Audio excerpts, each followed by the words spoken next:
Chapter 12. I awoke to the sound of my phone ringing. I rubbed my eyes and peered around my bedroom. Somehow, I'd ended up in my bed. The last thing I remembered was being on the couch with Grayson. My ears perked when I heard his voice coming from the kitchen as he answered the phone. I crawled out of bed and shuffled to the kitchen to find Grayson at my table with his laptop. Gus was hunkered next to the laptop, staring point-blank at Grayson. Grayson smiled as I entered the room. Gus grunted. "I'll see you in a few minutes." Grayson said into the phone and disconnected. He turned to me. "That was Remy. He found all the bugs and he's coming to pick me up. I have a lot on my plate today, especially with David on the loose." I nodded and headed to the coffee maker. There was already hot coffee brewed, and the smell wafting from it made me smile. "I didn't know you could make coffee," I said. He stood and crossed the distance to me. He brought me in for a warm, cuddly hug, making the coffee seem insignificant. "I wasn't born with people waiting on me." "What else can you do?" "I can make an awesome omelet." "That's what I wanted to hear," I said. I dug out a pan from the bottom cupboard and handed it to him. He chuckled. "Why don't you shower and I'll make you breakfast?" "I think I could get used to people waiting on me," I said. "You've got it figured out, don't you?" "That's why I make the big bucks." I smiled. "By the way, how did Gus get on the table? He normally can't jump that high." "He was waddling near my feet, giving me an evil eye. I finally picked him up and set him on the table. He's been vegetating there ever since." "You picked him up?" "Yeah, why?" "He's too heavy for me to pick up." "Can you relay that to David the next time you talk to him? Tell him I haven't gone 100% soft yet." I shook my head with a grin and shuffled to the bathroom. By the time I was showered and changed, my breakfast was on the table, and Remy was looming in the doorway talking to Grayson. I took a seat in front of my perfectly executed omelet and dug in. "You weren't kidding," I said as I took a bite. "You make a kick-ass omelet. It's all fluffy and cheesy." "I told you I can do a few things." He strolled over, kissed me on the top of the head, and picked up his laptop. "I have to go back to work. I'll be in touch with you later about Dagor's location. We can come up with a game plan once we know what casino he'll be in." "Okay, I think I have to work with Lupier today. I should be free later." "You're working with Lupier again, even after the last performance?" "I've been told I boosted the ticket sales by mooning everyone and then lighting myself on fire." I cut a piece of omelet. "You know, not everyone can be as entertaining as I supposedly am." "When do you perform?" "I think Frankie told me tomorrow night." "I'll make sure to buy tickets." "Sure, why not? You've already seen me make an ass out of myself a handful of times. What's one more time?" He cracked a smile and left with Remy. As he was closing the door, I heard Remy say, "I don't even need a ticket. I caught her last performance on YouTube. You should see how many hits it got."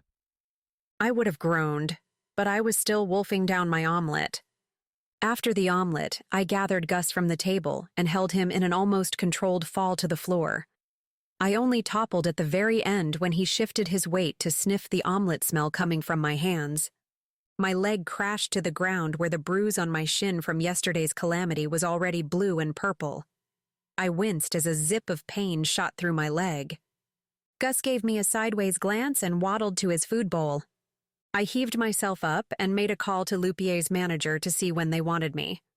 I was told Lupier would be at the theater within the hour. A taxi dropped me off behind the theater.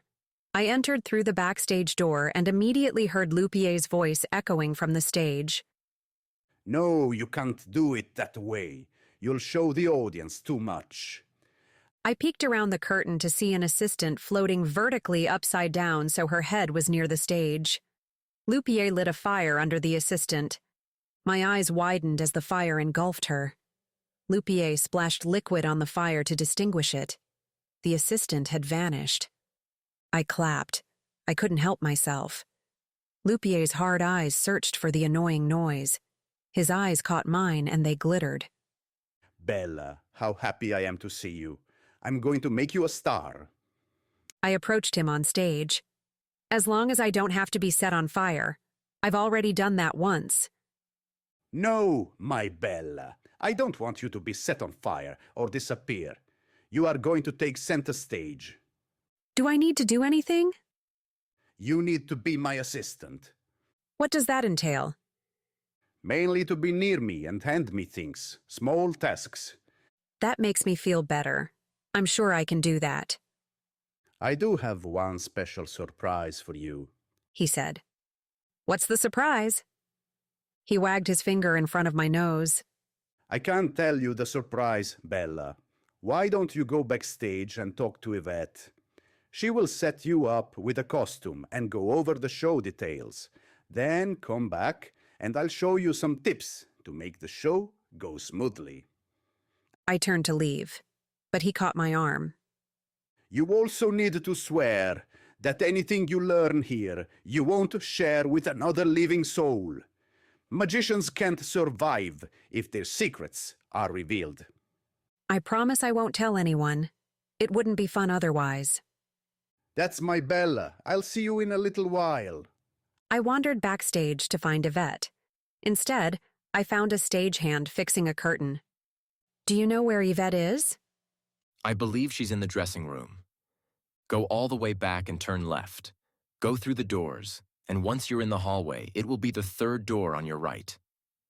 I repeated the instructions over and over in my head so I wouldn't forget. I passed through the doors and found the third door on the right. I brought my hand up to knock on the door but stalled when I heard a muffled sound of a woman. It sounded like she was in pain, but I wasn't sure. I knocked on the door. A flurry of noises came from the room. After a minute of waiting, a woman with mussed makeup and dark hair flung the door open.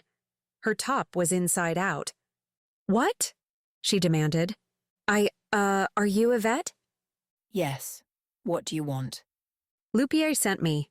He said you could get me a costume and show me the ropes. She gave me a speculative glance. Are you Nadia? Yes, I am. Her eyes narrowed. So, you're the new Bella? The new Bella? She huffed and stepped out of the doorway to let me pass through. As I entered her dressing room, I caught a glimpse of a man standing near a couch at the opposite side of the room. He abruptly moved to the door and pushed past to exit. He looked exactly like Jason Biggs. Jason? I asked. He stopped and peered back. Nadia, what are you doing here? Lupier hired me for another performance. Yvette snorted. Yeah, like the last one was so great.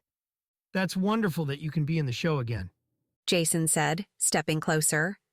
He hesitated before saying, Nadia, even though it's my day off, please don't tell Grayson you saw me here. I really don't want my relationships brought up at the office. His eyes traveled over to Yvette.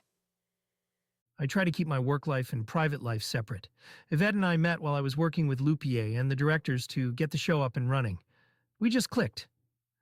Yeah, sure, I said. Thanks, I'll see you around. He turned and left. Come on, Yvette grumbled. let's find you a costume. She dug through a rack of costumes and chose one. This might fit you. It was a V-neck, red-sequined jumpsuit that covered my entire body.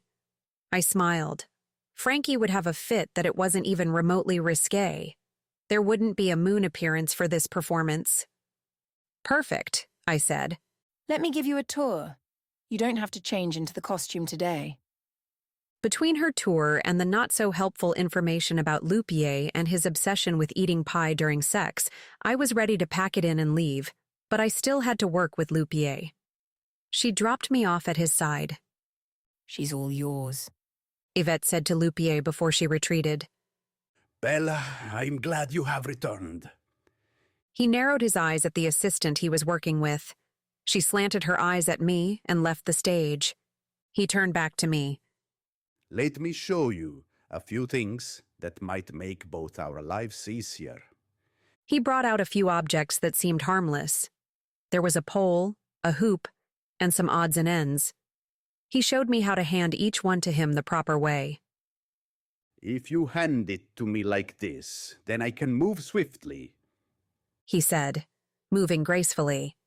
Do you see how these little movements can help? Yes.